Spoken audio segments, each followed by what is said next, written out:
Uncle Nelson is the very first character that we meet in Schedule 1, but who is he really? I dug deep to learn as much as possible about him, and I've uncovered debts, addictions, how long he'll be in prison, and even possible connections to the Benzies family. It all started from the very beginning. Our first objective of the game is to speak with Uncle Nelson. Here, he asks us to pick up a package for him in town. We have some customers of our own lined up, so we agree, and he says to meet some fellas near the motel and that everything's all paid for. We arrive and see two guys waiting outside of the motel. However, once we get chatting, we're told a different story here. These guys say that the package we're picking up is in fact not paid for, and even worse, Uncle Nelson actually owes them a good bit of money. This is completely opposite of what Nelson told us, but they say that he's been good on his word, so they'll hand it over. Now, while we're there, we also ask for some seeds for ourselves, and they agree under the terms that if Nelson fails to pay, we're gonna be next in line. So how could this situation happen? Why would Uncle Nelson tell us it's all paid for if it isn't?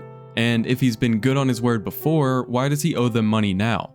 Well, there's a few ideas of what could be going on here. Uncle Nelson is currently wheelchair bound. We're not sure how long he's been in the wheelchair, but there's a chance that he's had an accident recently. If this is the case, it could be causing two different issues. Clearly, he is involved in the drug trade, but he might be having trouble distributing as much product as before, leaving him with less money. He may have also been prescribed painkillers from the doctors that have gotten him addicted. He could be spending all of his money, or maybe he's just resorted to using his own substances. This could even ruin the relationships he's built up due to his addictions.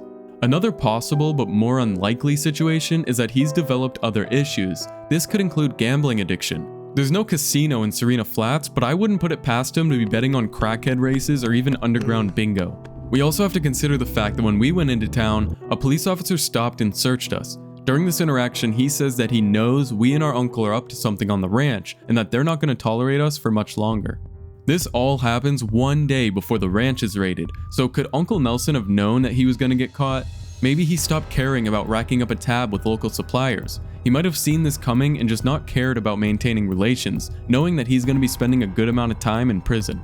This causes an issue for us though. Due to Uncle Nelson being locked up and unable to pay his tab, that means we're next in line like they said. We fled the town to avoid capture, so those men might be trying to track us down to recoup their money. If we flash back to that scene, what's one thing that you notice here? Something maybe about their clothing? Well, both men are wearing green. Could this be a signature of their crew or even cartel? I mean, two men in matching green, they're either a cartel or a very aggressive landscaping company. In all seriousness, I have some major information about this green color. In all of the game's trailers, there's only one scene where it shows us fighting other people. Now look here and tell me what you see. Two men exit a car firing guns at us, and they're both wearing green. This could solidify that the Benzies family is known for green and that these fellas in Serena Flats are part of the Benzies. Or there's another crew that we're going to be fighting we have yet to meet. The Benzies family is a powerful cartel operating in Hyland Point. Uncle Nelson knew this, but do these men in Serena Flats have connections to either the Benzies or Hyland Point? After we fled Serena Flats, we were attacked on our first day in the new city. Could they have tipped off the Benzies knowing that we were heading there? Well, there's also a more sinister idea as well. Uncle Nelson previously lived in Hyland Point, so if he has any ties to the Benzies family, whether he was even a founder, member, or just a close business partner, it would be in his best interest to take us out of the picture. Nelson was just locked up on federal charges, and one of his closest witnesses is still walking. If we ever get caught for dealing, there would be a risk of us giving up information on him, so he might have contacted the Benzies to have us taken care of. One of the flaws with this part of the theory though is that when we get to Hyland Point, he's encouraging us to start dealing, which wouldn't make sense if he didn't want us to get arrested. Another thing to know is that the character of Uncle Nelson has some pretty important similarities to the character of Hector Salamanca from Breaking Bad. Both characters are wheelchair bound, both characters are called Uncle, or in Hector's case Tio, which is Spanish for uncle, and they even have a slightly similar look going on with the gray hair. The reason this could be important is because Hector is a high-ranking cartel member in the show, so could that be another similarity we just have yet to be revealed? I bet if we were close to the RV before it exploded, we probably would have heard a bell ringing before it goes off.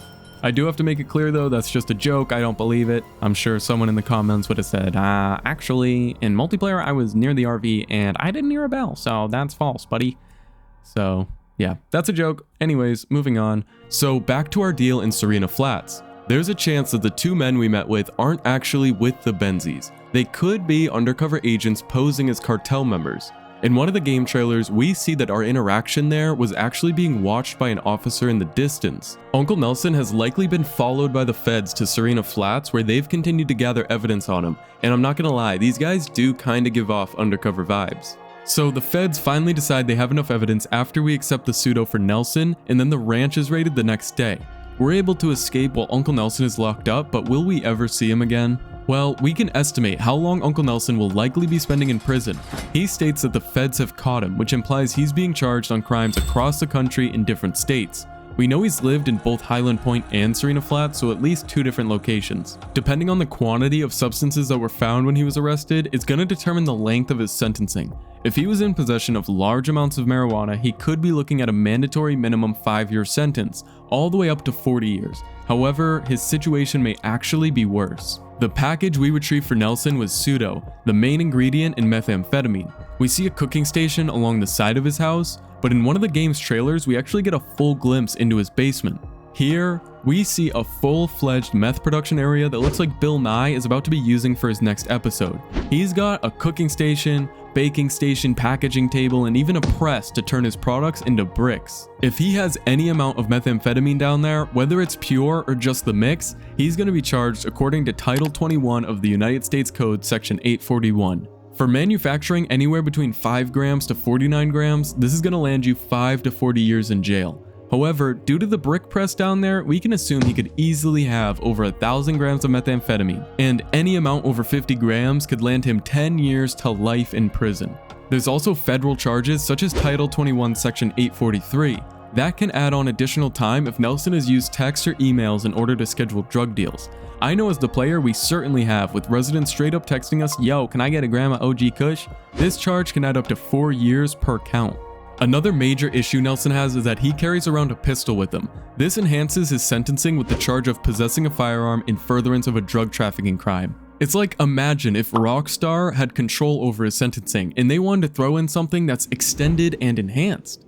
So this charge comes with a mandatory sentence of 5 years, served consecutively, meaning that it's going to add years onto any additional charges and must be fully served before the other sentences can continue. Nelson most likely hasn't been paying accurate taxes on his profits either. I know it's crazy, but you actually are supposed to pay taxes on your drug profits, so this could potentially add up to 5 years to his sentence. What's more likely though is that the IRS will submit for the forfeiture of his assets such as his ranch, truck, and any other items that they can get money from. They probably won't be selling off the meth. They definitely won't be able to retrieve any money from the RV either. Although the land Nelson lives on is called a ranch, we don't see any farm equipment or things that would lead us to believe he's been laundering money, otherwise that would lead to additional charges. Based on all of this information, we can estimate that Uncle Nelson will be sentenced to a minimum of 15 years, with the possibility of spending life in prison. Most of these charges also can't be reduced due to good behavior, so he's gonna have to sit in prison throughout the entire sentencing or at least serve the minimum terms. Now, as we said earlier, Uncle Nelson may have caught on to the idea that the law was closing in on him. His only hopes at getting out of jail anytime in the near future would be if either A, he was able to remove as much evidence as possible. We do see one of his cooking stations outside of his house on the day before the raid, so maybe he had already been removing some of his things. Problem is, since the feds have been tracking him for so long, they probably already have more than enough evidence that's not based on what he's caught with. His only other option would be B, if he can give up more valuable information. We wouldn't like to view our Uncle Nelson as a rat, but if he has information regarding the Benzies family or other powerful groups, he may be able to get certain charges dropped in return for this information.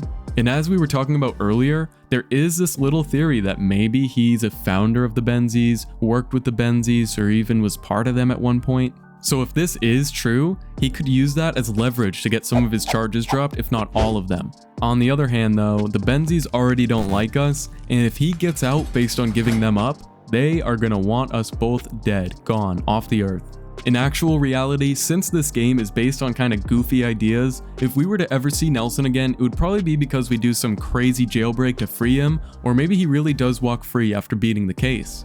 I don't think Uncle Nelson is a bad guy to us. After all, he's allowed us to stay with him and he's sort of taken us under his wing.